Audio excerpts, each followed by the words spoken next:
can have this feeling anytime you choose.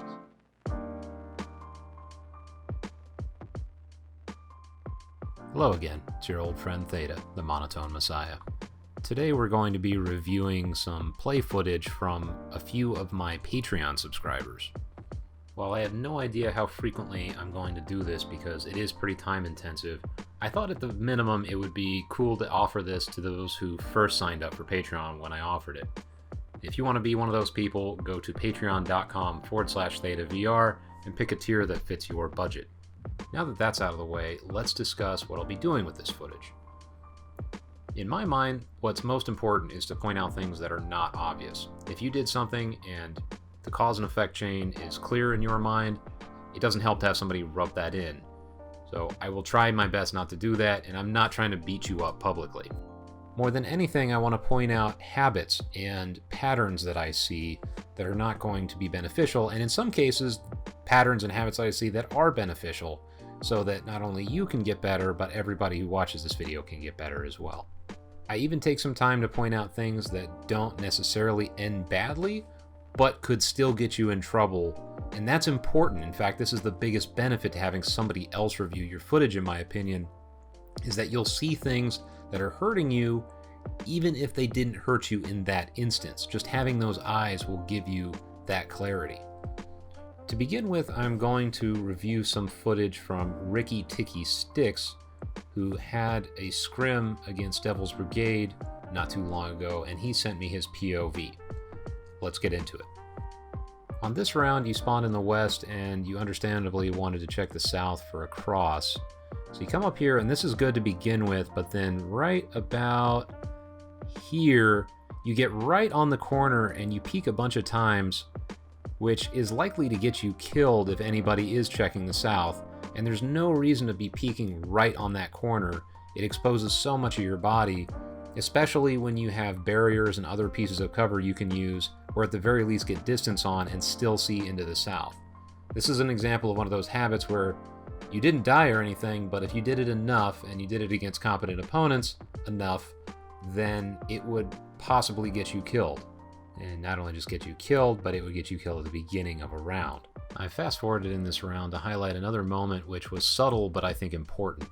I've removed the audio so you can't tell, but there's good reason to believe there's somebody in the mall ahead of you, and you go into it. And when you do, you come around this big corner and you're slicing the pie, but your gun is down. You'll see it right about here, that moment right there. So you're coming across the corner with your gun down, and if anybody been watching that corner, maybe you trade, but more often than not you die. Remember, if you're slicing the pie, you really only have the advantage if your gun is up. If you're not pointing your gun at them, even if you're keeping the correct distance, you're probably just going to die. So keep that in mind next time you're slicing the pie. This one, there is a death involved. You're pre-firing here on Suburbia. Go to the opposite lane, and then pre-fire comes out from their side. Volk takes an incredibly aggressive stance on this round. You start getting suppressed momentarily, and then here's the error. So you're getting pre-fired, and you decide to come around this corner slowly, out in the open while firing. If you're getting pre-fired like that, and you know Volk is pushing in on you, let them come and make a mistake. You have no reason to be pushing on them, or if you do, do it quickly. In that case, they had already figured out where you guys were. They were keeping you pinned down. To slow crawl out in the open and fire like that, and you were firing in a straight line too, is not a great idea. Jumping to a Volk round with a lane 4 objective, you see smoke coming, there's a lot of fire. Again, we're seeing this pattern of an aggressive push from the opposite side, and you start firing back. The problem is that from that position, you have so many angles that can zero in on you that it's just not a good place to stop. It made sense to put fire onto the objective, that part was good. But if they're going to be pushing in like that, you should expect that they're going to be coming from multiple angles. And at the very least, you should expect that you're going to be open to too many angles. And therefore, you should be taking a position behind a hedge or behind something where they can't see you from more than a couple of spots. Jumping into another round on Suburbia, this is part of a pattern that I noticed throughout the footage you sent me. You come over here and then you slow crawl through lane 3, which is one of the most vulnerable lanes in this map. I would argue the most vulnerable lane. There's so many angles you can peek from, and in general I notice that you do this maybe too much. There's nothing wrong with crouching once you're in cover and you have an angle on somebody. And there are certain times, for example, if you have an accurate kill count and you're only worried about one person who's directly in front of you and can't reach your spot, where it makes sense to slow crawl through the open. But other than that, you don't want to slow crawl through the open. It's a bad idea, and that is a habit that I saw over and over again. I'm not going to highlight every single instance of that, but I wanted to show this one and the next one as well. On downfall, you check your tablet, you're looking for a down teammate, and then you come out onto this porch in a moment. You check the other rooms. You come back to this porch, you get low, and then you dry peek this corner slowly. And again, this is another spot where you should expect lots of attention bearing down on you, especially for that objective. And slow peeking that out in the open is going to get you killed over and over and over again. So if you're going to peek something, especially if you know that you're the focus of a lot of attention from the other side, you're on the objective, something like that, do it quickly. Sometimes you have to check, I get that, and you don't want to get capped on, of course, but it does not make sense to slow peek that, and especially if you're going to be way out in the open. I wanted to point out a positive habit that I saw because it's so interesting. I don't think I've ever seen anybody do this, but if you're anywhere near the objective as Marsoc, when the round ends, you pull your tablet out and you punch the code in anyway as fast as you can. It's an excellent way to get an extra bit of practice in for capping, because this game doesn't have a great way to practice aside from just capping. So I encourage anybody who's watching this to give that a shot. It's a really cool, unique habit. And I just wanted to highlight this snapshot because I thought it was excellent. So you're looting here, throw a flash down, and then this guy comes around the corner and instantly regrets it. Nice shot. The next footage I have is from Seabass42, who participated in a 1v1 tournament recently. There isn't as much footage here, but there was plenty to work with, so let's look at that. In the very first round, two things jumped out at me when I was watching the footage. First of all, you can see here, you're waiting to throw a flashbang and you're holding what I call a dead line. A dead line is a line that you don't expect somebody to be in, whatever time frame that is, or it's impossible. In this case, it's just not possible for somebody to be over there while you're watching it that early in the round. They're just not going to be able to push no matter how hard they go. So you're wasting lines there. What you should be doing initially is looking for lines where you can catch people as they get into position, either offense or defense, and potentially shoot them, or at the very least give yourself some situational awareness. And the other thing is that you're throwing a flashbang right off the bat. This doesn't make sense. You should be throwing flashbangs only when you know somebody is going to be in a position or you have a very good reason to believe they're going to be there. Just throwing a flashbang is a waste. Just continuing on, here you're crawling pretty late in the round into the most chaotic portion of the map, which is the center. If you're going to take center, do it early, do it as fast as you can. Force them to come root you out. And if you're lucky, you'll get there before they can even figure out you're in the center and you can surprise them. This is also just a very late rotation, so you're watching one side of the map for way too long, and then you slowly rotate it into a very critical position, and there's no way you were going to be able to see them getting into the center, and as a result, you got capped on. You can see here you're also crawling out in the open again.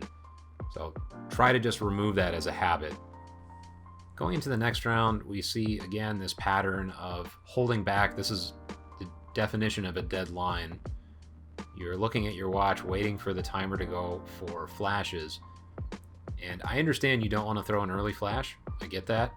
You don't want to throw an early anything. But again, you want your flashes to be targeted.